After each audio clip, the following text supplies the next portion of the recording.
ಎಲ್ಲರನ್ನ ಆತ್ಮೀಯ ಗುಬ್ಬಿ ವಿಧಾನಸಭಾ ಕ್ಷೇತ್ರದ ಜನತಾದಳ ಪಕ್ಷದ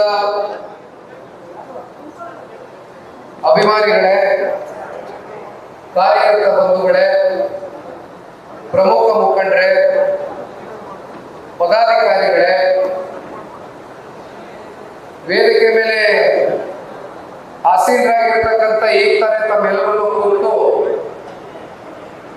ಸುದೀರ್ಘವಾಗಿ ಕಳೆದ 2 ವರ್ಷದಿಂದ ನಿರಂತರವಾಗಿ ರಾಜ್ಯದಲ್ಲಿ ಕಾಂಗ್ರೆಸ್ನ ದುರಾಡಳಿತದ ಬಗ್ಗೆ ಸಂಪೂರ್ಣವಾಗಿ ನಿಮ್ಮ ಮುಂದೆ ವಿವರವನ್ನು ಇಟ್ಟಿರ್ತಕ್ಕಂಥ ಪಕ್ಷದ JDLP ಮುಖಂಡರಾಗಿರ್ತಕ್ಕಂಥ ಸನ್ಮಾನ್ಯ ಶ್ರೀ ಸುರೇಶ್ ಬಾಬಣ್ಣ ಅವರೇ, ಮತ್ತೊಬ್ಬರು ಪಕ್ಷದ ಅತ್ಯಂತ ಹಿರಿಯರು ಸನ್ಮಾನ್ಯ ದೇವೇಗೌಡರು ಸಾಹೇಬರ ಜೊತೆಯಲ್ಲಿ ಬಹುಶಃ ನಾನು ಹುಟ್ಲಿಕ್ಕಿಂತ ಮುಂಚಿತವಾದಂತ ಒಂದು ಸಂಪರ್ಕ ಅಂತಕ್ಕಂಥದ್ದನ್ನ ನಾನು ಅಂದ್ಕೊಂಡಿದ್ದೇನೆ.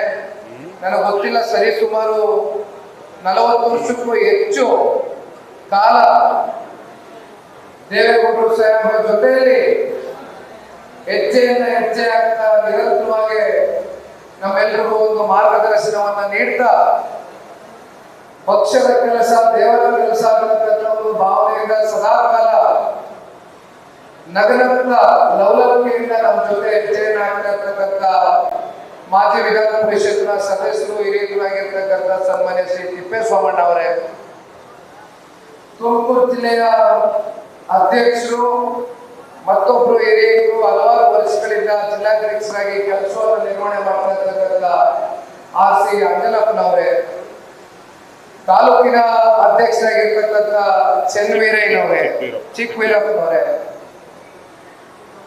ಜೊತೆಯಲ್ಲಿ ಬೆಟ್ಸ್ವಾಮಿಗೌಡರು ಮಾತನಾಡಿದ್ರು, ವನಗೇರಿಗೌಡರು ಮಾತನಾಡಿದ್ರು, ಕರಿಯಪ್ಪನವರು ಕೂಡ ಕೂತಿದ್ದಾರೆ, ಶಿವಣ್ಣ ಅವರು ಕೂಡ ಮಾತನಾಡಿದ್ದನ್ನ ಕೇಳಿಸ್ಕೊಂಡಿದ್ದೇವೆ. ಮತ್ತೊಬ್ಬರು ದಲಿತ ಸಮುದಾಯದ ಪ್ರಮುಖ ಮುಖಂಡರು ಬಸವರಾಜನವರು ಕೂಡ ಮಾತನಾಡಿದ್ದನ್ನು ಕೇಳಿಸ್ಕೊಂಡಿದ್ದೇನೆ. ಹಾಗೂ ವೇದಿಕೆ ಮೇಲೆ ಇರ್ತಕ್ಕಂಥ ಹಲವಾರು ಮಹಿಳಾ ಘಟಕದ ಎಲ್ಲ ಪ್ರಮುಖ ಮುಖಂಡರುಗಳು, ಪದಾಧಿಕಾರಿಗಳು, ಜನರೊಂದಿಗೆ ಜನತಾದಳ ಅಂತಕ್ಕಂಥದ್ದು ಹೊಸದೇನಲ್ಲ. ನನಗೆ ಈ ಪಕ್ಷ ಹುಟ್ಟಿರ್ತಕ್ಕಂಥದ್ದು, ಈ ಪಕ್ಷ ಸ್ಥಾಪಿತವಾಗಿರ್ತಕ್ಕಂಥದ್ದೇ ಜನಪರವಾದಂತಹ ಕಾರ್ಯಕ್ರಮಗಳು, ಜನಪರವಾದಂತಹ ಕಾಳಜಿ, ಬದ್ಧತೆಯೊಂದಿಗೆ ಈ ದೇಶದ ಮಾಜಿ ಪ್ರಧಾನಮಂತ್ರಿಗಳು ಸನ್ಮಾನ್ಯ ಶ್ರೀ ದೇವೇಗೌಡರು ಸಾಹೇಬರ ಸದಾಕಾಲ ರಾಜ್ಯ ಮತ್ತೆ ದೇಶವನ್ನ ಕಟ್ಟತಕ್ಕಂಥ ಒಂದು ಚಿಂತನೆಯೊಂದಿಗೆ ಜೊತೆಯಲ್ಲಿ ನಮ್ಮ ಪಕ್ಷದ ನಾಯಕರು, ಇಂದಿನ ಕೇಂದ್ರದ ಸಚಿವರಾಗಿರ್ತಕ್ಕಂಥ ಸನ್ಮಾನ್ಯ ಶ್ರೀ ಕುಮಾರಣ್ಣವರು ಕೂಡ ಅವರ ಸುಪುತ್ರರಾಗಿ ಅವರ ಒಂದು ಹಾದಿಯಲ್ಲೇ ಸದಾಕಾಲ ಜನರೊಂದಿಗೆ, ಜನರ ಪರವಾಗಿ, ಜನರಿಗೋಸ್ಕರ ಅವರ ಸಾರ್ವಜನಿಕ ಬದುಕಿನಲ್ಲಿ ನಿರಂತರವಾಗಿ ಹಲವಾರು ವರ್ಷಗಳಿಂದ ಸಂಪೂರ್ಣವಾಗಿ ಅವರ ಜೀವನವನ್ನ ನಾಡಿನ ರೈತರಿಗೋಸ್ಕರ, ಬಡವರಿಗೆ, ನೊಂದಿರ್ತಕ್ಕಂಥ ಹಾಗೂ ತುಳಿತಕ್ಕೆ ಒಳಗಾಗಿರ್ತಕ್ಕಂಥ ಪ್ರತಿಯೊಂದು ಜಾತಿ, ಸಮುದಾಯ, ವರ್ಗಕ್ಕೂ ಕೂಡ ನಾಯಕರಾಗಿ ಇವತ್ತು ನಿಮ್ಮ ಪ್ರೀತಿಯ ಸನ್ಮಾನ್ಯ ಕುಮಾರಣ್ಣ ಅವರು ಕೇಂದ್ರದಲ್ಲಿ ಸಚಿವರಾಗಿ ಕೆಲಸ ಮಾಡ್ತಾ ಇದ್ದಾರೆ. ಇವತ್ತು ಇಲ್ಲಿ ಸೇರಿರ್ತಕ್ಕಂಥ ಎಲ್ಲ ಗುಬ್ಬಿ ತಾಲೂಕಿನ ಪ್ರಮುಖ ಮುಖಂಡರು ಹಾಗೂ ಕಾರ್ಯಕರ್ತ ಬಂಧುಗಳಲ್ಲಿ ನಾನು ಕೈ ಜೋಡಿಸಿ ಒಂದು ಮನವಿಯನ್ನ ಮಾಡ್ತೇನೆ. ಇವತ್ತಿನ ಜನರೊಂದಿಗೆ ಜನತಾದಳದ ಪ್ರಮುಖವಾದಂತ ಒಂದು ಕಾರಣ, ಇವತ್ತು ವಿಶೇಷವಾಗಿ ತುಮಕೂರು ಜಿಲ್ಲೆಯಿಂದ ಇವತ್ತು ನಾವು ಕೈಯನ್ನು ಏನು ಎತ್ಕೊಂಡಿದ್ದೇವೆ, ಇವತ್ತು ಈ ರಾಜ್ಯ ಪ್ರವಾಸವನ್ನ ಇವತ್ತು ತುಮಕೂರು ಜಿಲ್ಲೆಗೆ ಕಾಲಿಡ್ತಾ ಇದ್ದಂಗೆ ಮೊದಲು ಸಿದ್ಧಗಂಗಾ ಮಠಕ್ಕೆ ಹೋಗಿ ಶ್ರೀ ಶ್ರೀ ಶ್ರೀ ಶಿವಕುಮಾರ ಸ್ವಾಮೀಜಿಯವರ ಒಂದು ಆಶೀರ್ವಾದವನ್ನ ಪಡಿತಕ್ಕಂಥದಕ್ಕೆ ಅವರನ್ನ ಸ್ಮರಿಸಿಕೊಳ್ತಾ ನಾವೆಲ್ಲರೂ ಕೂಡ ಇವತ್ತು ಸಿದ್ಧಗಂಗಾ ಮಠಕ್ಕೆ ಭೇಟಿಯನ್ನ ಕೊಟ್ಟಿದ್ದೇವೆ. ಶ್ರೀಗಳಿಗೂ ಕೂಡ ಭೇಟಿಯನ್ನ ಮಾಡಿ ಅವ್ರನ್ನೂ ಕೂಡ ಆಶೀರ್ವಾದವನ್ನ ಪಡೆದುಕೊಂಡಿದ್ದೇವೆ.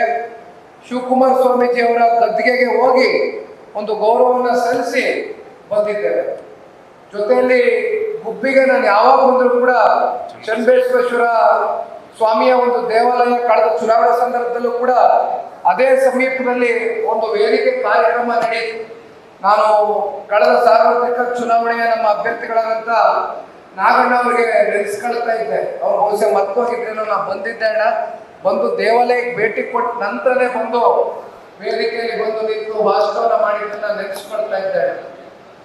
ಇವತ್ತು ನಾನು ಇಲ್ಲಿ ಬಂದು ನಿಂತಿರ್ತಕ್ಕಂಥದ್ದನ್ನ ನಿಮ್ಮೆಲ್ಲರ ಸಂಬಂಧ, ನಿಮ್ಮೆಲ್ಲರ ಸಂಪರ್ಕ, ನಿಮ್ಮ ಜೊತೆ ಒಂದು ಬಾಂಧವ್ಯ ನಿರಂತರವಾಗಿ ದೊಡ್ಡವರ ಮೇಲೆ, ಸನ್ಮಾನ್ಯ ಕುಮಾರಣ್ಣ ಅವರ ಮೇಲೆ ನೀವು ಯಾವಾಗಲೂ ಕೂಡ ಬಹಳ ಒಂದು ಆತ್ಮೀಯತೆಯಿಂದ ಈ ಪಕ್ಷವನ್ನ ಬೆಳೆಸಿದ್ದೀರಿ. ತಾಲೂಕಿನಲ್ಲಿ ಯಾರೇ ಇರಲಿ, ಯಾರೇ ಹೋಗಲಿ, ನೀವು ತಾಲೂಕಿನ ಪ್ರಮುಖ ಮುಖಂಡರು, ಕಾರ್ಯಕರ್ತರು ಎಂದೂ ಕೂಡ ಪ್ರಾಮಾಣಿಕರು, ಜನತಾದಳ ಪಕ್ಷದ ಕಟ್ಟಾಳಗಳು. ತಾವು ಯಾರು ಕೂಡ ಪಕ್ಷವನ್ನು ತ್ಯಜಿಸಿ ಹೋಗಿಲ್ಲ. ತಾವೆಲ್ಲರೂ ಕೂಡ ನಿರಂತರವಾಗಿ ನಮ್ಮ ಜೊತೆ ನಿಂತಿದ್ದೀರಿ. ಇವತ್ತು ನನಗೆ ಈ ರಾಜ್ಯ ಪ್ರವಾಸ ಮಾಡ್ತಾ ಇರ್ತಕ್ಕಂಥದ್ದು ನನ್ನ ಸೌಭಾಗ್ಯ. ರಾಜ್ಯದ ಉದ್ದಗಲಕ್ಕೂ ಕೂಡ ಎಲ್ಲ 31 ಜಿಲ್ಲೆಗಳಲ್ಲೂ ಮೊದಲನೇ ಹಂತದಲ್ಲಿ ಇವತ್ತು ಕೈಗೆತ್ಕೊಂಡಿರ್ತಕ್ಕಂಥದ್ದು 23 ಜಿಲ್ಲೆ, ಹತ್ತತ್ರ 80 ವಿಧಾನಸಭಾ ಕ್ಷೇತ್ರ. ತುಮಕೂರಿನಲ್ಲಿ ಇನ್ನೂ 3 ವಿಧಾನಸಭಾ ಕ್ಷೇತ್ರಗಳಲ್ಲಿ 2ನೇ ಹಂತದಲ್ಲಿ ಸಭೆಯನ್ನ ಮಾಡಲಿದ್ದೇನೆ ಅಂತಕ್ಕಂಥದ್ದನ್ನು ದಯಮಾಡಿ ಹೇಳ್ತೇನೆ. ತುಮಕೂರು ಗ್ರಾಮಾಂತರ, ತುಮಕೂರು ಸಿಟಿ ಮತ್ತು ನಮ್ಮ ತಿಪ್ಟೂರು ತಾಲೂಕು, ಈ 3 ತಾಲೂಕುಗಳು 2ನೇ ಹಂತದಲ್ಲಿ ಬರ್ತೇನೆ. ಯಾಕೆಂದರೆ ನಿನ್ನೆ ದಿನ ಅಧಿಕೃತವಾಗಿ ಜೆ.ಪಿ. ಭವನದಲ್ಲಿ ದೇವೇಗೌಡರು ಸಾಹೇಬರು, ಕುಮಾರಣ್ಣವರು ಈ ಸದಸ್ಯತ್ವದ ಅಭಿಯಾನಕ್ಕೆ ಚಾಲನೆ ಕೊಟ್ಟ ನಂತರ ನನ್ನ ಸೋಷಿಯಲ್ ಮೀಡಿಯಾಗಳಲ್ಲಿ ನನ್ನ ಯುವ ಸಮುದಾಯದ ನನ್ನ ಅಣ್ಣ ತಮ್ಮಂದರು ಕೆಲವೊಂದಷ್ಟು ಮೆಸೇಜ್ಗಳನ್ನ ಹಾಕಿದ್ರು. ಯಾಕೆ ನಮ್ಮ ಕೈಯನ್ನು ಬಿಟ್ಟಿದ್ದೀರಿ?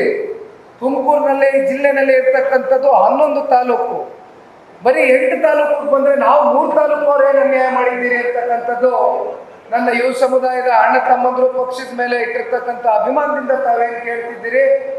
ನಿಮ್ಮೆಲ್ರಿಗೂ ಒಂದು ಮಾತನ್ನ ತಿಳಿಸ್ಲಿಕ್ಕೆ ಬಯಸ್ತೇನೆ. 31 ಜಿಲ್ಲೆ 224 ಕ್ಷೇತ್ರದಲ್ಲೂ ಕೂಡ ಜನತಾದಳ ಪಕ್ಷ ಸದೃಢವಾಗಿ ತಳಮಟ್ಟದಿಂದ ಬೆಳಿಬೇಕು, ಅದನ್ನ ಬೆಳೆಸಬೇಕು ಅಂತಕ್ಕಂಥ ತೀರ್ಮಾನದಿಂದ ಇಚ್ಛಾಶಕ್ತಿ ಇಟ್ಕೊಂಡು ಹೊರಟಿದ್ದೇನೆ. ಯಾರು ಕೂಡ ಅನ್ಯತೆ ಭಾವಿಸ್ತಕ್ಕಂಥದ್ದು ಬೇಡ. ಎಲ್ಲ ಕಡೆನೂ ಕೂಡ ನನ್ನ ಪ್ರವಾಸವನ್ನು ಮುಂದುವರಿಸ್ತೇನೆ. ಇವತ್ತು ಸಾಕಷ್ಟು ಜನ ಮಾಧ್ಯಮದ ಮಿತ್ರರು ಸಿದ್ಧಗಂಗಾ ಮಠಕ್ಕೂ ಬಂದಿದ್ರಿ. ಇವತ್ತು ಈ ಸಭೆಯಲ್ಲೂ ಕೂಡ ಪಾಲ್ಗೊಂಡಿದ್ದೀರಿ. ಜಿಲ್ಲೆಯ ಎಲ್ಲ ಮಾಧ್ಯಮದ ಮಿತ್ರರು, ತಾಲೂಕಿನ ಮಾಧ್ಯಮದ ಮಿತ್ರರು, ನಿಮ್ಮ ಸಹಕಾರ ಪಕ್ಷದ ಮೇಲೆ ಇರಲಿ ಅಂತಕ್ಕಂಥದ್ದನ್ನ ಈ ಸಂದರ್ಭದಲ್ಲಿ ಕೋರ್ಕೊಳ್ತಾ, ಇವತ್ತು ನಾನು ಬಹಳ ಮುಖ್ಯವಾದಂಥ ಉದ್ದೇಶ, ಗುಬ್ಬಿ ವಿಧಾನಸಭಾ ಕ್ಷೇತ್ರ ನಿಮ್ಮ ತಾಲೂಕಿಗೆ ಬರಲಿಕ್ಕೆ ನಾಗಣ್ಣ ಅವ್ರಿಗೆ ನಾನು ಗಾಡಿಯಲ್ಲಿ ಬರ್ತಾ ಮಾತನಾಡಬೇಕಾದ್ರೆ ಒಂದು ಮಾತನ್ನ ಹೇಳಿದೆ. ಕಳೆದ ಚುನಾವಣೆ ಸಮೀಪ ಕೊನೆಯ ಹಂತದಲ್ಲಿ ನಾಗರಾಜಣ್ಣ ಅವರು ಬಂದು ಅಭ್ಯರ್ಥಿಗಳಾಗಿ ಸ್ಪರ್ಧೆಯನ್ನು ಮಾಡಿದರು. ಹತ್ತತ್ರ 43,000 ಮತಗಳು ಅವರ ಪರವಾಗಿ ತಾಲೂಕಿನ ತಾಯಂದಿರುಗಳು, ಹಿರಿಯರು, ಯುವಕರು, ಎಲ್ಲ ಜಾತಿ ಸಮುದಾಯವರೆಗೂ ಕೂಡ ಅವರಿಗೆ ಆಶೀರ್ವಾದವನ್ನು ಮಾಡಿದ್ದಾರೆ. ಚುನಾವಣೆಯಲ್ಲಿ ಗೆಲುವು ಸೋಲು ಅಂತಕ್ಕಂಥದ್ದು ಸರ್ವೇ ಸಾಮಾನ್ಯ. ಆದರೆ ಎದೆಗುಂದಬಾರದು. ಎಲ್ಲವನ್ನು ಸಮಚಿತ್ತವಾಗಿ ತಗೊಂಡು ಹೋಗ್ತಕ್ಕಂಥ ಕೆಲಸ ಮಾಡಬೇಕಾಗ್ತದೆ. ಯಾಕೆಂದರೆ ಇಲ್ಲಿ ಸಾರ್ವಜನಿಕ ಬದುಕಿಗೆ ಬಂದ ಮೇಲೆ ಅಧಿಕಾರ ಮುಖ್ಯ ಅಲ್ಲ, ಅಧಿಕಾರ ಶಾಶ್ವತ ಅಲ್ಲ, ಅಧಿಕಾರ ಎಲ್ರಿಗೂ ತಾತ್ಕಾಲಿಕವೇ. ಆದರೆ ಆ ಅಧಿಕಾರಕ್ಕೆ ಹೋಗಿ ತಲುಪತಕ್ಕಂಥದಕ್ಕೆ ನಾವು ಜನರ ಪರವಾಗಿ, ಜನರು ಸಂಕಷ್ಟದಲ್ಲಿದ್ದಂಥ ಸಂದರ್ಭದಲ್ಲಿ ಕೇವಲ ಮದುವೆಗಳಿಗೆ ಹೋಗ್ತಕ್ಕಂಥದ್ದಷ್ಟೇ ಅಲ್ಲ, ಸಾವು ನೋವುಗಳು ಏನೇ ಇರ್ಬೋದು ತಾಲೂಕಿನಲ್ಲಿ, ಅದನ್ನ ನಿರಂತರವಾಗಿ ಜನರ ಮಧ್ಯೆ ಇದ್ದಂಥ ಸಂದರ್ಭದಲ್ಲಿ ನಾವು ಸೋತಿರ್ಬೋದು, ಆದರೆ ಮುಂದೆ ಜನ ನಮ್ಮನ್ನು ಗುರುತಿಸ್ತಕ್ಕಂಥ ಕಾಲ ಬರುತ್ತೆ ಅಂತಕ್ಕಂಥದ್ದನ್ನ ನಾಗಣ್ಣವ್ರಿಗೆ ನಾನು ಈ ಸಂದರ್ಭದಲ್ಲಿ ತಿಳಿಸ್ಲಿಕ್ಕೆ ಬಯಸ್ತೇನೆ. ನಾಗಣ್ಣವರು ವ್ಯಕ್ತಿಯಾಗಿ ನಾನು ಅವ್ರನ್ನ ನೋಡಿದ್ದೇನೆ. ಇಂಥ ಒಬ್ಬ ಪ್ರಾಮಾಣಿಕ ವ್ಯಕ್ತಿ ಗುಬ್ಬಿ ತಾಲೂಕಿನಲ್ಲಿ ಶಾಸಕರಾಗಬೇಕು, ಪಕ್ಷಕ್ಕೆ ಒಂದು ಶಕ್ತಿಯಾಗಿ ಇವರು ನಿಲ್ತಾರೆ ಅಂತಕ್ಕಂಥದ್ದು ನನ್ನ ಒಂದು ಅಭಿಲಾಷೆ ಹಾಗೂ ಇಲ್ಲಿ ಸೇರಿರ್ತಕ್ಕಂಥ ಬಹುತೇಕರ ಒಂದು ಅಭಿಪ್ರಾಯ ಅಂತಕ್ಕಂಥದ್ದನ್ನ ನಾನು ಭಾವಿಸಿದ್ದೇನೆ. ಬಹುಶಃ ಶಿವಣ್ಣ ಅವರು ಮಾತನಾಡಬೇಕಾದ್ರೆ ಹೇಳ್ತಾ ಇದ್ರು ಅನ್ಕೊಳ್ತೀನಿ, ಶಿವಲಿಂಗಣ್ಣ ಅವರು ಗುತ್ತಿಗೆದಾರರು, ಶಿವಲಿಂಗಣ್ಣ ಅವರು ಹಿರಿಯರು, ಮುಂದೆ ಹಿಂದೆಯಿಂದನೂ ನಮ್ಮ ಪಾರ್ಟಿನಲ್ಲಿ ಉಳ್ಕೊಂಡ್ರು. ಯಾರು ನಮ್ಮ ಪಾರ್ಟಿ ಬಿಟ್ಟು ಹೋದ್ರು, ಆತ್ಮೀಯತೆ ಏನೇ ಇರ್ಬೋದು, ಆದರೆ ಪಕ್ಷ ಅಂತ ಬಂದಾಗ ಪಕ್ಷಕ್ಕೆ ಮೊದಲು ಶಿವಲಿಂಗಣ್ಣ ಅವರು ಪ್ರಾಮುಖ್ಯತೆ ಕೊಟ್ಟರು ಅಂತಕ್ಕಂಥ. ಹಾಗಾಗಿ ವಾರಕ್ಕೊಮ್ಮೆ ಬರಬೇಕು ಅಂತ ಹೇಳಿದ್ರು. ದಯಮಾಡಿ ಇಲ್ಲ ನಾಗರಾಜಣ್ಣ ಅವರೇ, ಕೈ ಜೋಡಿಸಿ ಮನವಿ ಮಾಡ್ತೀರಿ, ಅದೇನಾದ ಆಮೇಲೆ ನೀವು ಕಿವಿ ಕೊಟ್ಬಿಟ್ಟಿರಿ, ವಾರಕ್ಕೊಮ್ಮೆ ಅನ್ನೋ ಕಾನ್ಸೆಪ್ಟೇ ಇಲ್ಲ ಇಲ್ಲಿ. ಪ್ರತಿನಿತ್ಯ ಹಣ 1000 ದಿನ ಅಷ್ಟೇ ನಮ್ಮ ಕಣ್ಮುಂದೆ ಇರೋದು. 3 ವರ್ಷ ಅಂದ್ರೆ 1000 ದಿನ, ದಿವಸಕ್ಕೆ 365 ದಿನ ಅಲ್ಲ, ವರ್ಷಕ್ಕೆ 1000 ದಿನ ಅಂದ್ರೆ ಕಣ್ಣು ಮುಚ್ಚಿ ಕಣ್ತಾರೆ ಅಷ್ಟರಲ್ಲಿ 1000 ದಿನ ಬಂದು ಹೋಗ್ತದೆ. ದಯಮಾಡಿ ಮೈ ಮರೆಯೋದು ಬೇಡ. ಅವಕಾಶ 100ಕ್ಕೆ 100 ಒದಗಿ ಬರ್ತದೆ. ಇವತ್ತಿರ್ತಕ್ಕಂಥ ತಾಲೂಕಿನ ಸ್ಥಿತಿಗತಿಗಳ ಬಗ್ಗೆ ತಾವೆಲ್ಲರೂ ಪ್ರಮುಖ ಮುಖಂಡರುಗಳು ಮಾತನಾಡ್ತಾ ಇದ್ರಿ. ಇವತ್ತು ರೈತರ ಪರಿಸ್ಥಿತಿ ಏನಾಗಿದೆ ಅನ್ನೋದ್ರ ಬಗ್ಗೆ ಮಾತನಾಡ್ತಾ ಇದ್ರಿ. ಇವತ್ತು TC ಕಲೆಕ್ಷನ್ಗಳು ರೈತರಿಗೆ, ಇವತ್ತು TC ಕಲೆಕ್ಷನ್ ಕುಮಾರಣ್ಣ ಅವರು ಮುಖ್ಯಮಂತ್ರಿಗಳಾದಂಥ ಸಂದರ್ಭದಲ್ಲಿ ಎಷ್ಟಿತ್ತನ TC ಕಲೆಕ್ಷನ್ಗೆ ದುಡ್ಡು ಎಷ್ಟಾಗದು? ಈಗ ಎಷ್ಟಾಗದೆ? 25,000 ಇತ್ತು, 2.5-3 ಲಕ್ಷಕ್ಕೆ ಹೋಗದೆ. ಇದು ಹೇಳ್ತಾ ಹೋದ್ರೆ ನನ್ನ ರಾಜಕೀಯ ಸಮಾವೇಶಗಳಲ್ಲಿ ಎಲ್ಲ ಕೂಲಂಕುಷವಾಗಿ ಎಲ್ಲ ಮುಕ್ತ ಚರ್ಚೆ ಮಾಡ್ತೇನೆ. ಆದರೆ ಇದು ಪಕ್ಷದ ಸಂಘಟನೆಯ ಒಂದು ದೃಷ್ಟಿಯಿಂದ ಕರೆದಿರ್ತಕ್ಕಂಥ ಒಂದು ಸಭೆ ಆಗಿರ್ತಕ್ಕಂಥ ಹಿನ್ನೆಲೆಯಲ್ಲಿ ಅಣ್ಣ, ನಿಮ್ಮೆಲ್ಲರಲ್ಲೂ ಒಂದು ಕೈ ಜೋಡಿಸಿ ಮನವಿ ಮಾಡ್ತೀನಿ. ಇವತ್ತು ಕುಮಾರಣ್ಣ ಕೇಂದ್ರಕ್ಕೆ ಹೋಗಿರ್ಬೋದು, ಆದರೆ ಕುಮಾರಣ್ಣ ಮತ್ತೆ ರಾಜ್ಯಕ್ಕೆ ಅನಿವಾರ್ಯ ಇದೆ. ಕುಮಾರಣ್ಣನ ನಾಯಕತ್ವ ಮತ್ತೆ ಈ ರಾಜ್ಯಕ್ಕೆ ಅನಿವಾರ್ಯತೆ ಇದೆ ಅಂತಕ್ಕಂಥದ್ದು ಈಗಾಗಲೇ ರಾಜ್ಯದಲ್ಲಿ ಎಲ್ಲೆಡೆ ಜನತಾದಳ ಪಕ್ಷದ ಕಾರ್ಯಕರ್ತರಷ್ಟೇ ಎಲ್ಲ ಚರ್ಚೆ ಮಾಡ್ತಾ ಇರೋದು. ಇದು ಒಬ್ಬ ಸಾಮಾನ್ಯ ಪ್ರಜೆನೂ ಕೂಡ ಇವತ್ತು ಪ್ರತಿಯೊಬ್ಬ ಕನ್ನಡಿಗನ ಬಾಯಿನಲ್ಲಿ ಈಗಾಗಲೇ ಪ್ರಾರಂಭ ಆಗಿದೆ. ಇದನ್ನ ನಾವು ಸರಿಯಾಗಿ ಉಪಯೋಗ ಮಾಡಿಕೊಂಡು ಜನರ ಸಮೀಪಕ್ಕೆ ಹೋಗ್ತಕ್ಕಂಥ ಕೆಲಸ ಮಾಡಬೇಕು, ಜನರಿಗೆ ಹತ್ರ ಆಗ್ತಕ್ಕಂಥ ಕೆಲಸ ಮಾಡಬೇಕು. ಆ ಹಿನ್ನೆಲೆಯಲ್ಲಿ ಇವತ್ತು ನಾವು ನೀವೇ ಸೇರಿದ್ದೀವಣ್ಣ. ಇಲ್ಲಿ ಇವತ್ತೇನು ಮಿಸ್ಡ್ ಕಾಲ್ ಕ್ಯಾಂಪೇನ್ ಅಂತಕ್ಕಂಥ ಒಂದು ಅಭಿಯಾನ ನಿನ್ನೆ ಚಾಲನೆ ಕೊಟ್ಟಿದ್ದೇವೆ ಇಡೀ ರಾಜ್ಯ ಮಟ್ಟದಲ್ಲಿ. ಒಂದು ಬಹಳ ನಿಮಗೇನು ಹೆಚ್ಚಿಗೆ ಅದೇ ದುಡ್ಡು ಕಾಸು ಖರ್ಚಾಗ್ಲಿಕ್ಕಿಲ್ಲ, ಸುಲಭವಾದಂಥ ವಿಚಾರ. ಕೊಡಪ್ಪ ಒಂದು ಮೊಬೈಲ್ ಕೊಡೋಣ ನನ್ನ ಕೈಗೆ, ಯಾರು ಒಂದು ಮೊಬೈಲ್ ಕೊಡೋಣ ಅವ್ರ ಕೈಗೆ, ಕೊಡು ಬಾಸ್, ನೀನೇ ಕೊಡು. ಎಲ್ಲಪ್ಪ ನಂಬರು? ದಯಮಾಡಿ ತಾವು ಎಲ್ಲರೂ ಕೈಯಲ್ಲಿ ಎಲ್ರಿಗೂ ಸ್ಮಾರ್ಟ್ ಫೋನ್ ಹಿಂದೆ ಒಂದು ಫೋನ್ ಅಂತೂ ಇರ್ತದೆ. ಈ ಕಾಲದಲ್ಲಿ ಎಲ್ಲ ಸ್ಮಾರ್ಟ್ ಫೋನ್ ಹಿಡ್ಕೊಂಡ್ಬಿಟ್ಟಿದ್ದೀವಿ. ದಯಮಾಡಿ ಫೋನ್ಗಳನ್ನ ತಾವೆಲ್ಲರೂ ಓಪನ್ ಮಾಡ್ರಣ್ಣ, ಕೈಯಲ್ಲಿ ಇಟ್ಕೊಂಡ್ರಿ. ಇಲ್ಲೇ ಇದಲ್ಲ ನಂಬರು, 7 ನಂಬರು. ಇಲ್ಲಿ ಸೇರಿರ್ತಕ್ಕಂಥವ್ರು ಎಲ್ಲ ಒಬ್ಬರಾದ್ಮೇಲೆ ಒಬ್ರು ಡಯಲ್ ಮಾಡ್ರಿ, ಆಮೇಲೆ ಎಲ್ಲ ಒಟ್ಟಿಗೆ ಫೋನ್ ಮಾಡಿದ್ರೆ ಕಚ್ಕೊಂಡ್ಬಿಡ್ತದೆ.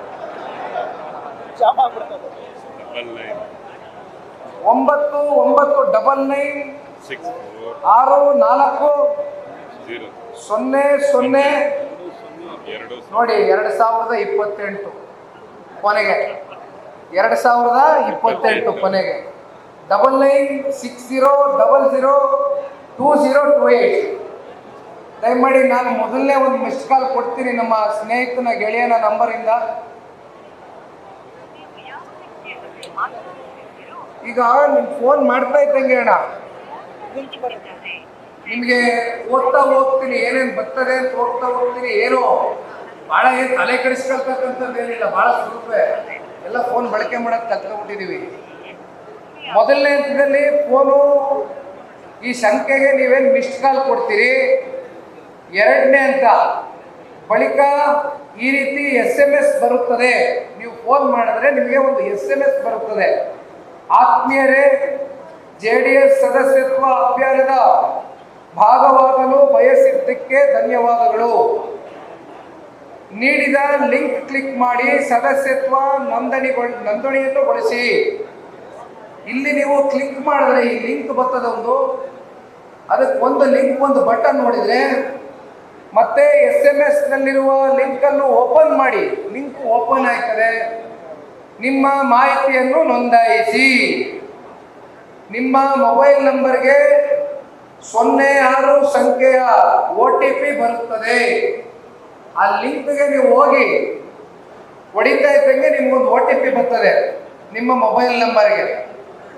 ಮತ್ತೆ ಅಂತಿಮವಾಗಿ ನಿಮ್ಮ ಸದಸ್ಯತ್ವ ಕಾರ್ಡನ್ನು ಡೌನ್ಲೋಡ್ ಮಾಡಿಕೊಳ್ಳಿ. ಇದು ಅಂತಿಮ.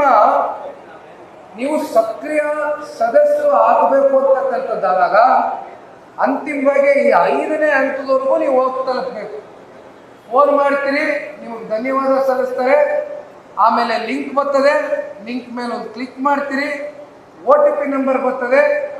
ಅಲ್ಲಿಂದ ನೀವು ಸದಸ್ಯರಾಗ್ತಕ್ಕಂಥದ್ದಕ್ಕೆ, JDSನ ಸಕ್ರಿಯ ಸದಸ್ಯರಾಗ್ತಕ್ಕಂಥದ್ದಕ್ಕೆ ನೀವು ದಯಮಾಡಿ ಮುಂದುವರಿಬೇಕು ಅಂತಕ್ಕಂಥದ್ದನ್ನ ಕೇಳ್ತೇನೆ. ನಿನ್ನೆಯಿಂದ ಒಂದೇ ದಿನದಲ್ಲಿ ಹತ್ತತ್ರ 50,000 ಕಾಲ್ಗಳು ಬಂದಿದೆ. ನಾನು ಬೆಳಗ್ಗೆ ತರಿಸ್ಕೊಂಡಿದ್ದೆ ರಿಪೋರ್ಟ್. ಅದರಲ್ಲಿ ಎಲ್ಲರಿಗೂ ಕೂಡ ಮಿಸ್ಡ್ ಕಾಲ್ ಕೊಡ್ತಾ ಇದ್ದಂಗೆ ಅಷ್ಟೇ ಅಂತ ಮಾತ್ರ ಅನ್ಕೋಬೇಡಿ. ಅದ್ರ ಮುಂದುವರೆದು ಬರುವಾಗ ಅದಕ್ಕೆ ನಾನು ಸ್ವಲ್ಪ ನಿಮ್ಗೆ ಸಂಪೂರ್ಣ ಮಾಹಿತಿ ಇರಲಿ ಅಂತ ಬಿಡಿಸಿ ಹೇಳಿದೆ. ನೀವು ಆಕ್ಟಿವ್ ಮೆಂಬರ್ ಆಗಬೇಕು, ಸಕ್ರಿಯ ಸದಸ್ಯರಾಗಬೇಕು ಅಂತಕ್ಕಂಥದ್ದು ನಮ್ಮೆಲ್ಲರ ಅಪೇಕ್ಷೆ ಇದೆ. ಹಾಗಾಗಿ ಸಂಪೂರ್ಣಗೊಳ್ತಕ್ಕಂಥದ್ದನ್ನ ನೀವು ಮಾಡಬೇಕು. 5ನೇ ಹಂತವರೆಗೂ ಹೋಗಿ ದಯಮಾಡಿ ಸಂಪೂರ್ಣಗೊಳಿಸೋಣ.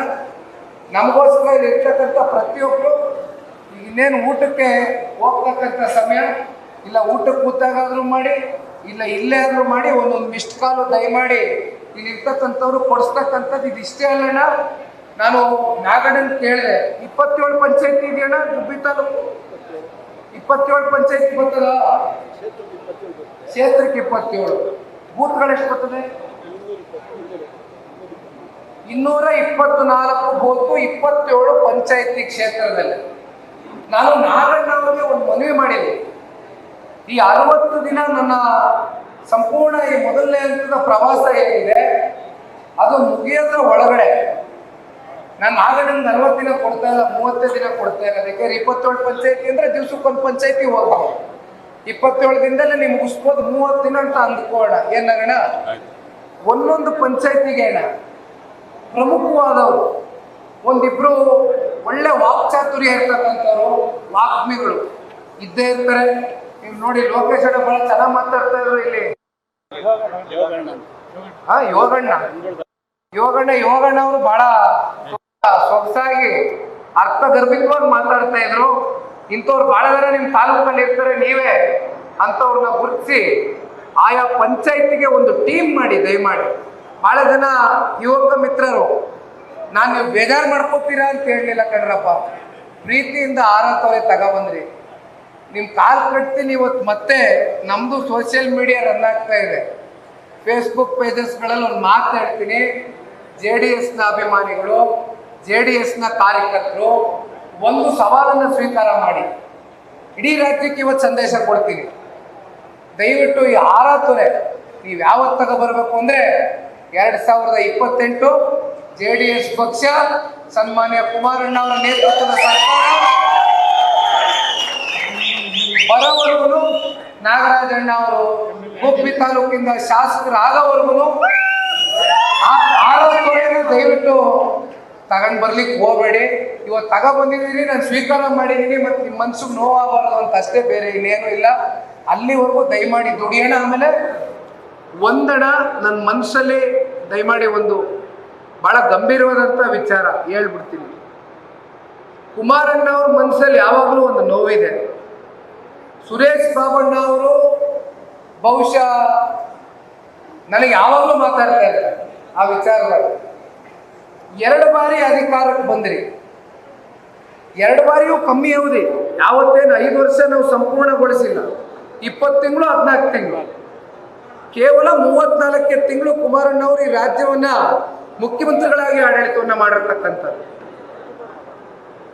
ಒಂದು ನನಗೂ ಒಬ್ಬ ನಿಷ್ಠಾವಂತ ಕಾರ್ಯಕರ್ತನಾಗಿ, ಯಾಕಂದ್ರೆ ನಾನು 2 ರಾಷ್ಟ್ರೀಯ ಪಕ್ಷಗಳಲ್ಲಿ ಸ್ನೇಹಿತರಿದ್ದಾರೆ, ಶಾಸಕರಿದ್ದಾರೆ, ಮಿತ್ರರಿದ್ದಾರೆ. ಅವ್ರು ಹೇಳೋದನ್ನ ಕೇಳಿಸ್ಕೊಂಡಿದ್ದೀನಿ.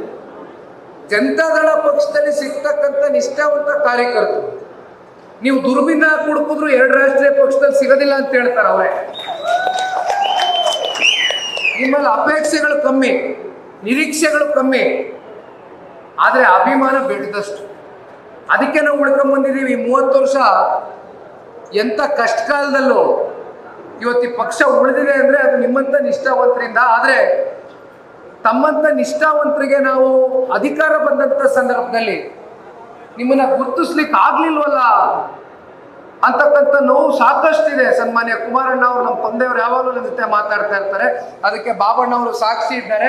ಬಾಬಣ್ಣವರು ನನಗೊಂದು ವಿಷಯ ಹೇಳಿದ್ದಾರೆ, ಅದನ್ನು ಕೂಡ ಇವತ್ತು ನಿಮ್ಗೆ ಹೇಳ್ತೇನೆ. ನನ್ನ ಮನಸ್ಸಿನಲ್ಲಿ ಇರ್ತಕ್ಕಂಥ ವಿಷಯನೂ ಕೂಡ ಅವರು, ನಾನು MP ಆಗ್ತಕ್ಕಂಥದ್ದಕ್ಕಾಗ್ಲಿ ಶಾಸಕನಾಗ್ತಕ್ಕಂಥದ್ದಾಗ್ಲಿ ನಿಖಿಲ್ ಕುಮಾರಸ್ವಾಮಿ ಗುರಿ ಅಲ್ಲ. ನಾನು ಇವತ್ತೇ ನಿಮಗೆ ಹೇಳ್ಬಿಡ್ತೀನಿ, ಅಷ್ಟೇ ನನ್ನ ಗುರಿ ಅಂದಿದ್ರೆ ಈಗ ನಾನು ರಾಜ್ಯ ಪ್ರವಾಸನೂ ಕೈಗೆತ್ಕೊಳ್ತಾ ಇರಲಿಲ್ಲ. ಯಾವ್ದಾದ್ರು ಒಂದು ಕ್ಷೇತ್ರ ಭದ್ರವಾಗಿ ಇಟ್ಕೊಂಡು 3 ವರ್ಷ ಬೆಳಗ್ಗೆ ಸಂಜೆ ರಾತ್ರಿ ಹಗಲು ರಾತ್ರಿ ಜನಗಳ ಮಧ್ಯೆ ಇದ್ರೆ ಅದ್ಯಾಕೆ ಕೆಲಸ ಅಲ್ಲ. ಆದರೆ ಪ್ರಶ್ನೆ ಅದಲ್ಲ. ನನಗೆ ಲೋಕಸಭೆನೂ ಹೇಳಿದ್ರು, ಕಾರ್ಯಕರ್ತರುಗಳು ಮುಗಿಬಿದ್ರು, ಬೈದ್ರು, ಕೂಗಾಡಿದ್ರು. ಏನಣ್ಣ ನೀನು ಇಂಥ ಟೈಮಲ್ಲಿ ಗೆಲ್ಲ ಟೈಮಲ್ಲಿ ನೀನು ಸರಿತಾ ಇದೆಯಲ್ಲ, ಲೋಕಸಭೆ ಕುಮಾರಣ್ಣ ಬೇಡ, ರಾಜ್ಯದಲ್ಲಿ ನೋಡ್ಕೊಳ್ಳಿ, ನಡೀರಿ ಡೆಲ್ಲಿಗೆ. ನಾನು ಹೇಳಿದೆ, ಬೇಡ ಕಂಡ್ರಪ್ಪ, ಈಗ ಸಮಯ ಅಲ್ಲ, ನಾನು ಪಕ್ಷ ಕಟ್ಟಬೇಕು, ನಾನು ರಾಜ್ಯ ಪ್ರವಾಸ ಮಾಡಬೇಕು, ಸಮಯ ಬರ್ತದೆ ಹಿರಿ ಅಂತ ಕುಮಾರಣ್ಣ ಹೋಗಿ ಅನಿರೀಕ್ಷಿತವಾಗಿ ನಿಂತಿರೋದು. ಅದಕ್ಕೆ ನಾನು ಈಗಲೂ ಹೇಳ್ತಾ ಇದ್ದೀನಣ್ಣ, ನನಗೆ MLA ಆಗೋದು ಗುರಿ ಅಲ್ಲ, MP ಆಗೋದು ಗುರಿ ಅಲ್ಲ. ನನ್ನ ಗುರಿ ನೀವೆಲ್ಲ ಏನು ಪ್ರಾಮಾಣಿಕವಾಗಿ ಎಷ್ಟು ವರ್ಷ ಪಕ್ಷ ಕಟ್ಟಿದ್ದೀರಿ, ನಿಮ್ನೆಲ್ಲ ದಡ ಮುಟ್ಟಿಸ್ಬೇಕು. ಅಧಿಕಾರ ಬಂದಾಗ ನಿಮ್ಗೊಂದು ಅಧಿಕಾರ ಕೊಡಬೇಕು, ನಿಮ್ಮನ್ನು ಗೌರವದಿಂದ ಸಮಾಜದಲ್ಲಿ ನೀವು ತಲೆ ಎತ್ಕೊಂಡು ತಿರುಗ್ತಕ್ಕಂಥ ಒಂದು ವಾತಾವರಣ ಕ್ರಿಯೇಟ್ ಮಾಡ್ತಕ್ಕಂಥದ್ದು ಈ ನಿಖಿಲ್ ಕುಮಾರಸ್ವಾಮಿಯ ಕನಸು, ಈ ನಿಖಿಲ್ ಕುಮಾರಸ್ವಾಮಿಯ ಗುರಿ, ನನ್ನ ಕಲ್ಪನೆ. ದಯಮಾಡಿ ನೀವೆಲ್ಲ ನನ್ನ ಜೊತೆ ಕೈ ಜೋಡಿಸ್ತೀರಾ ತಾನೆ? ನೀವೇನಿವತ್ತು ಪಕ್ಷಕ್ಕೋಸ್ಕರ ದುಡಿತೀರಿ, ನಿಮ್ಮ ದುಡಿಮೆಯನ್ನ, ನಿಮ್ಮ ಪ್ರಾಮಾಣಿಕತೆಯನ್ನ ಇವತ್ತು ಹೇಳ್ತಾ ಇದ್ದೀನಿ. ಬಾಬಣ್ಣವರು ಇದ್ದಾರೆ, ಬಾಬಣ್ಣವ್ರ ಸಾಕ್ಷಿ. ಯಾಕೆಂದ್ರೆ ಬಾಬಣ್ಣ ನನ್ನ ಮೇಲೆ ಯಾವಾಗಲೂ ಚಾರ್ಜ್ ಮಾಡ್ತಾರೆ. ನಾನು ಇತ್ತೀಚೆಗೆ ಸ್ವಲ್ಪ ಒಂದು 3 ವರ್ಷದಿಂದ ಸಕ್ರಿಯವಾಗಿರೋದು ಸಂಪೂರ್ಣವಾಗಿಲ್ಲ. ನಾನು ಚಿತ್ರರಂಗದಲ್ಲಿ ಚಿತ್ರನಟ ಆಗಿದ್ದೆ, ನಿಮಗೂ ಗೊತ್ತಿದೆ. ಸಂಪೂರ್ಣ ಎಲ್ಲ ಬಿಟ್ಟು ಧುಮುಕಿದ್ದೀನಿ ನಿಮ್ಮ ಜೊತೆನಲ್ಲಿ. ಇವತ್ತು ಬಾಬಣ್ಣವ್ರು ಹೇಳ್ತಾರೆ, ನೋಡು ಬ್ರದರ್, ಈಗ ನಿನ್ನ ಮೇಲೆ ಇರ್ತಕ್ಕಂಥ ಜವಾಬ್ದಾರಿ, ಮುಂದೆ ಅಧಿಕಾರ ಬರುತ್ತೆ, ಒಳ್ಳೆ ಕಾಲ ಬರ್ತದೆ, ಜನ ದುಡಿತಾರೆ, ಕಾರ್ಯಕರ್ತರು ಶ್ರಮ ಹಾಕಿ ಬೆವರು ದುಡಿತಾರೆ, ಪಕ್ಷ ಅಧಿಕಾರಕ್ಕೆ ತಗೊಂಡ್ಬರ್ತಾರೆ. ಆದ್ರೆ ಅಧಿಕಾರ ಅವ್ರಿಗೆ ಕೊಡಿಸ್ತಕ್ಕಂಥದ್ದು ಅಧಿಕಾರ ಬಂದಾಗ ನಿನ್ ಜವಾಬ್ದಾರಿ ಅಂತ ತಾಕೀತ್ ಮಾಡೋರು ಬಾಬಣ್ಣವ್ರು, ಅದನ್ನು ನಿಮ್ಗೆ ಹೇಳ್ಬಿಟ್ಟು. ಹಂಗಾಗಿ ದಯಮಾಡಿ ಅಣ್ಣ, ನಾವೆಲ್ಲ ಒಟ್ಟಾಗಿ ಒಗ್ಗಟ್ಟಾಗಿ, ಮತ್ತೆ ನಾಗರಾಜ್ ಅಣ್ಣವ್ರಿಗೆ ಹೇಳ್ತಾ ಇದ್ದೀನಿ, ವಾರಕ್ಕೊಮ್ಮೆ ಬರ್ತಕ್ಕಂಥ ಪ್ರಶ್ನೆನೇ ಇಲ್ಲ, ಪ್ರಶ್ನೆನೇ ಇಲ್ಲ. 1000 ದಿನ ನಮ್ಮ ಎದುರುಗಡೆ ಇದೆ, 3 ವರ್ಷ ನಮಗೆ ನಮಗೆ ಅವಕಾಶ ಇದೆ. ಸಾರ್ವತ್ರಿಕ ಚುನಾವಣೆ ಗೊತ್ತಿಲ್ಲ, ಬಾಬಣ್ಣಜಿ ಹೇಳ್ಬೇಕು, JDS ನಾಯಕರು ಏನೇನು ನಡೀತಾ ಇದೆ ಅಂತ ಮುಂದಕ್ಕೆ ಮಾತಾಡುವ. ಅದೆಲ್ಲ ನವೆಂಬರ್ ತಿಂಗಳಾದ್ಮೇಲೆ ಏನೇನು ರಾಜಕೀಯ ತಿರುವುಗಳು ಪಡ್ಕೊಳ್ತದೆ ನಮ್ಗೆ ಗೊತ್ತಿಲ್ಲ, ನೋಡುವ. ಆದ್ರೂ ಮುಂದೆ ಯಾವಾಗಾದ್ರೂ ಸಾರ್ವತ್ರಿಕ ಚುನಾವಣೆ ಆಗಲಿ, ಅದಕ್ಕಿಂತ ಮುಂಚಿತವಾಗಿ ನಮಗೆ ನಾವು ಎದುರು ನೋಡ್ತಾ ಇರ್ತಕ್ಕಂಥದ್ದು ಡಿಸೆಂಬರ್ ತಿಂಗಳಲ್ಲಿ ಗ್ರಾಮ ಪಂಚಾಯತಿ ಚುನಾವಣೆ. ಗ್ರಾಮ ಪಂಚಾಯತಿ ಚುನಾವಣೆ ಪಕ್ಷದ ಬೇಸ್ ಆಗಬೇಕು. ಜಿಲ್ಲಾ ಪಂಚಾಯತಿ, ತಾಲೂಕು ಪಂಚಾಯತಿ ಚುನಾವಣೆಗಳಲ್ಲಿ ಸ್ಪರ್ಧೆ ಮಾಡ್ತಕ್ಕಂಥ ಅಭಿಲಾಷೆಯನ್ನು ಇಟ್ಕೊಂಡಿರ್ತಕ್ಕಂಥವ್ರು ದಯಮಾಡಿ ಮುಂದೆ ಬನ್ನಿ, ದಯಮಾಡಿ ಮುಂದೆ ಬನ್ನಿ. ಒಂದು ಪಟ್ಟಿಯನ್ನ ನಾಗರಾಜಣ್ಣ ಅವ್ರ ಕೈಗೆ ಏನು ಅಭ್ಯರ್ಥಿಗಳಿದ್ದಾರೆ, ಯಾಕೆಂದ್ರೆ ಇನ್ನೂ ಕೆಟಗರಿ ಅನೌನ್ಸ್ ಆಗಿಲ್ಲ. ಕೆಟಗರಿ ಅನೌನ್ಸ್ ಆದಮೇಲೆ ಅಂತಿಮವಾಗಿ ಯಾರು ಕೊಡಬಹುದು ಏನು ಅಂತಕ್ಕಂಥದ್ದು ನಿರ್ಧಾರ ಮಾಡ್ತಕ್ಕಂಥದ್ದು ಪಕ್ಷ ಮಾಡುತ್ತೆ. ಆ ಪಕ್ಷಕ್ಕೆ ವರದಿಯನ್ನ ತಯಾರು ಮಾಡಿ ಒಳಗಡೆಯಿಂದ ಯಾರ್ಯಾರು ಆಕಾಂಕ್ಷಿತರಿದ್ದೀರಿ ವರದಿ ಒಪ್ಪಿಸ್ತಕ್ಕಂಥ ಕೆಲಸ ನಾಗರಾಜಣ್ಣವರು ಮಾಡಬೇಕಾಗ್ತದೆ, ನಾವುಗಳೆಲ್ಲ ಮಾಡ್ತೇವೆ. ಅಂತಿಮವಾಗಿ ದೇವೇಗೌಡರು ಸಾಹೇಬರು, ಸನ್ಮಾನ್ಯ ಕುಮಾರಣ್ಣವರು ಕೂತು ಜಿಲ್ಲಾ ಪಂಚಾಯತಿ, ತಾಲೂಕು ಪಂಚಾಯತಿ ಅಭ್ಯರ್ಥಿಗಳಿಗೆ ಒಂದು ಶಕ್ತಿಯನ್ನು ತುಂಬಿಸ್ತೇವೆ. ಪ್ರತಿ ಜಿಲ್ಲೆಯಲ್ಲೂ ಸನ್ಮಾನ್ಯ ಕುಮಾರಣ್ಣವರು ಎಲ್ಲ ಸಮಾವೇಶಗಳಿಗೂ ಭಾಗಿಯಾಗ್ತಾರೆ. ನಿಮ್ಮ ಜೊತೆಯಲ್ಲಿ ನಾನು ಗುಬ್ಬಿಗೆ ಇವತ್ತು ಬಂದು ಇವತ್ತು ಹೊರಟೆ ಅಂತ ಅನ್ಕೋಬೇಡಿ. ಇವತ್ತು ಬಂದಿದ್ದೀನಿ, ಕಾಲಿಟ್ಟಿದ್ದೀನಿ, ನಾಗಣ್ಣನ MLA ಮಾಡ್ಕೊಂಡು ಹೋಗುವವರೆಗೂ ಗುಬ್ಬಿಗೆ ಬರ್ತಾನೆ ಇರ್ತೀನಿ.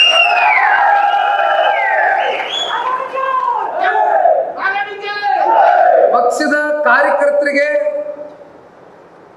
ಒಬ್ರು ಶಾಸಕರಾದ್ರೆ ಇಲ್ಲಿ ನಿಮ್ಮನ್ನ ಯಾವ ರೀತಿ ನಿಮ್ಮ ಶಾಸಕ ನಡೆಸ್ಕೊಳ್ಬೋದು ಅಂತಕ್ಕಂಥದ್ದು ಅರಿವು ನಿಮಗಿದೆ. ದಯಮಾಡಿ ಗುಬ್ಬಿ ತಾಲೂಕು ನಮಗೇನು ಜನತಾದಳ ಪಕ್ಷಕ್ಕೆ ಹೊಸದೇನಲ್ಲ. 4 ಬಾರಿ ಬಹುಶಃ ಶಾಸಕರನ್ನ ನೋಡಿರ್ತಕ್ಕಂಥ ತಾಲೂಕು ಹಿಂದಿನಿಂದ. 96ರಲ್ಲಿ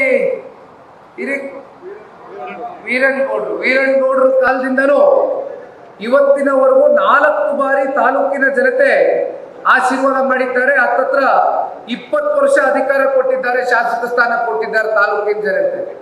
ಯಾಕೆ ಆಗ್ಲಿಕ್ಕಿಲ್ಲ 28ರಲ್ಲಿ ಅಂತ ಪ್ರಶ್ನೆ ಮಾಡ್ತಾರೆ. 43,000 ರೀಚ್ ಆಗಿದ್ದಾರೆ ಅಂದ್ರೆ ನನ್ನ ಪ್ರಕಾರ 43 ಅಲ್ಲ 80 ಕೊಯ್ತಾರ. 100ಕ್ಕೆ 180 ಕೊಯ್ತಾರೆ. ನಾವು ದುಡಿಬೇಕಷ್ಟೇ. ಆಮೇಲೆ ಇನ್ನೊಂದು ನಿಮ್ಮ ಮನಸ್ಸಲ್ಲಿ ಗೊಂದಲ ಇರ್ಬೋದು. ನೆನ್ನೆ ಕುಮಾರಣ್ಣ ಅವರು ಅದು ಇಡೀ ರಾಜ್ಯಕ್ಕೆ ಒಂದು ಸಂದೇಶ ಕೊಟ್ಟು ಆ ಗೊಂದಲ ಬಗೆಹರಿಸಿದ್ರು. ಯಾರು ಕೂಡ ಒಳಗಡೆ ಮುಂದೆ ಹೆಂಗಪ್ಪ ಅಲಯನ್ಸ್ ಅಲ್ಲಿದ್ದೀವಿ, ನಮಗೆ ಸೀಟ್ ಸಿಗ್ತದ, ಜಿಲ್ಲಾ ಪಂಚಾಯತಿ ತಾಲೂಕು ಪಂಚಾಯತಿ ಅಲಯನ್ಸ್ ಅಲ್ಲಿ ಹೋಯ್ತೀವ, ಸ್ವತಂತ್ರವಾಗಿ ಎದುರಿಸ್ತೀವ, ಮುಂದಿನ MLA ಚುನಾವಣೆ ಏನು, ಇದೆಲ್ಲ ಪ್ರಶ್ನೆಗಳು ಬಹುಶಃ ನಿಮ್ಮ ಮನಸ್ಸಲ್ಲಿ ಕಾಡ್ತಾ ಇರ್ಬೋದು. ಇದೆಲ್ಲ ಪ್ರಶ್ನೆಗಳಿಗೆ ಉತ್ತರ ನೀವು ಕೆಳಗಡೆ ತಳ ಅಂತ ನೀವು ತಯಾರಿ ಮಾಡ್ಕೊಂಡ್ರೆ ಅದಕ್ಕೆ ನಿಮ್ಗೆ ಉತ್ತರ ಸಿಕ್ಬಿಡ್ತದೆ. ನಿಮ್ಮ ಪರವಾಗಿ ನಾವಿದ್ದೇವೆ, ಪಕ್ಷ ಇದೆ. ದಯಮಾಡಿ ಕೆಲಸ ಮಾಡೋಣ, ಹೆಜ್ಜೆ ಹಾಕೋಣ, ಒಂದು ಗುರಿ ಇಟ್ಕೊಳ್ಳೋಣ. ಆ ಗುರಿ ಮುಟ್ಟೋವರೆಗೂ ಯಾರು ಕೂಡ ಸರಿ ಬರ್ದಾಣ. ದಯಮಾಡಿ ನಾನು ಇರ್ತೇನೆ, ಕುಮಾರಣ್ಣ ಇದ್ದಾರೆ, ದೇವೇಗೌಡರು ಸಾಹೇಬ್ರ ಆಶೀರ್ವಾದ ಇದೆ, ಮಾರ್ಗದರ್ಶನ ಇದೆ. ಮತ್ತೆ ಕುಣಿಗಲ್ಗೆ ಹೋಗ್ಬೇಕು. ಕುಣಿಗಲಲ್ಲಿ ನಮ್ಮ ನಾಗರಾಜಯ್ಯನವರು ಹಿರಿಯರು ಸಭೆ ಆಯೋಜನೆ ಮಾಡ್ಕೊಂಡಿದ್ದಾರೆ. ಡಾಕ್ಟರ್ ರವಿ ಅವರು, ಜಗಣ್ಣ ಅವರು ಎಲ್ಲರೂ 2:30ಕ್ಕೆ ಬರಬೇಕು. ನಮ್ಗೆ ಗೊತ್ತಿದೆ, ಚನ್ನಪಟ್ಟಣದಲ್ಲೂ ಹಾಲಾಕೋರು ಜಾಸ್ತಿ, ಕುಣಿಗಲ್ಲೂ ಹಾಲಾಕೋರು ಜಾಸ್ತಿ. 6 ಕೊಟ್ಟೈತಾರೆ, 4 ಗಂಟೆಗೆ ಹಾಲಾಕ್ಬೇಕು ಅವರು. ಹಂಗಾಗಿ ಮತ್ತಿಲ್ಲಿ ಲೋಕಣ್ಣನ ಮನೇಲಿ ಊಟ ಬೇರೆ ಇಟ್ಕೊಂಡ್ಬಿಟ್ಟವ್ರೆ, ಹೋಗ್ಬರ್ತೀನಿ. ದಯಮಾಡಿ ಅಣ್ಣ ಇಲ್ಲೇ ಒಂದು ಸ್ವಲ್ಪ ಆಚೆ ಹೋಗ್ಲಿಕ್ಕೆ ಮುಂಚಿತ ಒಂದೊಂದು ಮಿಸ್ಡ್ ಕಾಲ್ಗಳು ಕೊಟ್ಬಿಡ್ರಿ. ಆಮೇಲೆ ಅದೊಂದು ಮಿಸ್ಡ್ ಕಾಲ್ ಕೊಟ್ಬಿಟ್ಟು ಸದಸ್ಯತ್ವವನ್ನು ಮಾಡ್ಕೊಂಡು ಇದೊಂದು ಅಂತಿಮವಾಗಿ ನೋಡೋಣ. ಇದೊಂದು ಕೊಡ್ತೀನಿ ಅಣ್ಣ, ನಮ್ಮ ನಾಗಣ್ಣನ ಕೈ ಕೊಡ್ತೀನಿ. 15 ಜನ ಒಂದು ಬೂತಲ್ಲಿ ಇಲ್ಲಿ ಕ್ರಮ ಸಂಖ್ಯೆ 15 ಇದೆ ಅಷ್ಟೇ, ಜಾಸ್ತಿ ಕೇಳ್ತಾ ಇಲ್ಲ. ಒಂದೊಂದು ಬೂತಲ್ಲಿ 100-150 ಜನ ಅಭಿಮಾನಿಗಳು ಇರ್ತೀರಿ. ನಾನು 15 ಜನ ಕೇಳ್ತೀನಿ. 224 ಬೂತು ಅಂದರೆ 15 ಜನ ಅಂದರೆ ಇಂಟು ಹತ್ತತ್ರ 3,000 ಜನ ಆಗ್ಬಿಡ್ತೀರಿ ತಾಲೂಕಲ್ಲಿ. ಇದು ಯಾಕೆ ಮಾಡಬೇಕು ಅಂದರೆ ನಿರಂತರವಾಗಿ ನಾನು ನಿಮ್ಮ ಸಂಪರ್ಕದಲ್ಲಿ ಇರಬೇಕಲ್ಲ, ನೀವು ಸಕ್ರಿಯವಾಗಿದ್ದೀರಿ ಅಂತಕ್ಕಂಥದ್ದು ನನಗೆ ಗೊತ್ತಾಗಬೇಕಲ್ಲ. ಈಗ ನಾನು ಒಂದು 10 ಜನ ಮುಖಂಡರುಗಳ ಹೆಸರು ಹೇಳಿದೆ, ನಾ ಮುಂದೆ ನಿಮ್ಮೆಲ್ಲರ ಹೆಸರು ಹೇಳೋದು ನಾನು ಆಗ್ಬೇಕಲ್ಲ ಅಲ್ವೇ? ಅದಕ್ಕೋಸ್ಕರ ಕೇಳ್ತಾ ಇದ್ದೀರಣ್ಣ, ಇದು ಗಮನದಲ್ಲಿ ಇಟ್ಕೊಳ್ಳಿ. ದಯಮಾಡಿ ಒಗ್ಗಟ್ಟಾಗೆ 2028ಕ್ಕೆ ನಾವು ನೀವೆಲ್ಲರೂ ಹೆಜ್ಜೆ ಹಾಕೋಣ. ಮತ್ತೊಮ್ಮೆ ಇಷ್ಟು ಎಲ್ಲ ತಾಳ್ಮೆಯಿಂದ ಕೂತು ಪ್ರೀತಿಯಿಂದ ಗೌರವದಿಂದ ನಮ್ಗೆ ಸ್ವಾಗತ ಕೊಟ್ಟಿದ್ದೀರಿ, ನಮ್ಗೆ ಪ್ರೀತಿ ಕೊಟ್ಟಿದ್ದೀರಿ. ನಿಮ್ಮ ಪ್ರೀತಿಯನ್ನು ಉಳಿಸ್ಕೊತೀವಿ. ದಯಮಾಡಿ ನಮ್ಮ ಜೊತೆಯಲ್ಲಿ ಇದೇ ರೀತಿ ಇವತ್ತು ಈ ಹುಮ್ಮಸ್ಸಿನಿಂದ ಏನು ಬಂದಿದ್ದೀರಿ, ಇನ್ನೊಂದು 30 ದಿನಗಳ ಕಾಲ ನಾಗಣ್ಣವ್ರಿಗೆ ಮತ್ತೆ ಹೇಳ್ತೀನಿ. ದಯಮಾಡಿ ನಾಗಣ್ಣನ ಬಿಡೋದಿಲ್ಲ, ನಾನು ಡೈಲಿ ಫೋನ್ ಮಾಡ್ತೀನಿ. ದಯಮಾಡಿ ತಾವೆಲ್ಲರೂ ಅವ್ರ ಜೊತೆಯಲ್ಲಿ ಒಂದು ಸಹಕಾರ ಕೊಡಬೇಕು ಅಂತಕ್ಕಂಥದ್ದು ಕೇಳ್ತಾ ನಾನು 2 ಮಾತನ್ನು ಮುಗಿಸ್ತೇನೆ. ಜೈ ಹಿಂದ್, ಜೈ ಕರ್ನಾಟಕ ಮಾತೆ, ಜೈ ಧನ್ಯವಾದ.